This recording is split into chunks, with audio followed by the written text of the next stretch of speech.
ನಮಗೆ ಗೊತ್ತಿರೋ ಹಾಗೆ 15 ಡೇಸಿಂದ ಫುಟ್ಪಾತ್ಗಳಲ್ಲಿರುವ ವ್ಯಾಪಾರ ಅಂಗಡಿಗಳನ್ನ ತೆರವುಗೊಳಿಸಬೇಕು ಎಂದು ಹೈಕೋರ್ಟ್ ಆದೇಶ ನೀಡಿದೆ. ಈ ಆದೇಶ ನೀಡುವ ಕಠಿಣ ಕಾರಣ ಏನು ಅನ್ನೋದನ್ನ ನಾನು ನಿಮ್ಮ ಮುಂದೆ ಹೇಳ್ತೀನಿ.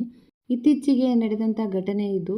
ಒಂದು ತಂದೆ ಮಗು ದಾರಿನಲ್ಲಿ ಹೋಗಬೇಕಾದಾಗ ಅಂದರೆ ಫುಟ್ಪಾತಲ್ಲಿ ಹೋಗೋಕ್ಕೆ ಜಾಗ ಇಲ್ಲದಂತೆ ರಸ್ತೆಗೆ ಇಳಿದಾಗ ಹಿಂದೆಯಿಂದ ಬಂದಂಥ ಒಂದು ಟಿಪ್ಪರ್ ಗಾಡಿಯು ಆ ಮಗುವಿನ ಮೇಲೆ ಹರಿದು ಮಗು ಅಲ್ಲೇ ಸಾವನ್ನಪ್ಪಿತು. ಜೊತೆಗೆ ಆ ತಂದೆಯೂ ಕೂಡ ಗಾಯಗೊಂಡರು. ಇದು ನ್ಯಾಯಾಲಯದ ಗಮನಕ್ಕೆ ಹೋದಾಗ ನ್ಯಾಯಾಲಯವು ಕಠಿಣವಾಗಿ ಈ ಕ್ರಮವನ್ನು ಆದೇಶಿಸಿದೆ. ಇದರಿಂದ ಬೆಂಗಳೂರು, ಮೈಸೂರು ಇನ್ನೂ ಹಲವು ನಗರಗಳಲ್ಲಿ ಫುಟ್ಪಾತ್ ವ್ಯಾಪಾರ ಅಂಗಡಿಗಳನ್ನು ತೆರವುಗೊಳಿಸಿರುವುದನ್ನು ನಾವು ನೋಡಬಹುದು. ಜೊತೆಗೆ ನಿನ್ನೆಯಷ್ಟೇ ನೆಲಮಂಗಲದಲ್ಲೂ ಕೂಡ ಈ ಕಾರ್ಯವನ್ನು ಕಾರ್ಯರೂಪಕ್ಕೆ ತಂದಿದ್ದಾರೆ.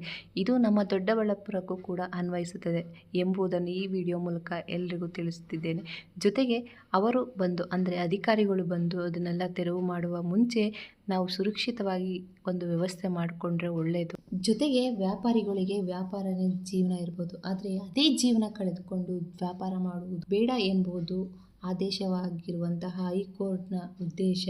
ಜೊತೆಗೆ ಎಲ್ಲರೂ ಕೂಡ ಮುನ್ನೆಚ್ಚರಿಕೆಯಾಗಿ ಇದನ್ನು ಗಮನವಿಟ್ಟುಕೊಂಡು ಮುಂದೆ ಏನು ವ್ಯವಸ್ಥೆ ಮಾಡ್ಕೊಬೇಕು ಅದನ್ನು ಮಾಡಿಕೊಡಿ ದಯವಿಟ್ಟು. ಥ್ಯಾಂಕ್ ಯು ಸೋ ಮಚ್ ನನ್ನ ವಿಡಿಯೋ ನೋಡೋದಕ್ಕೆ.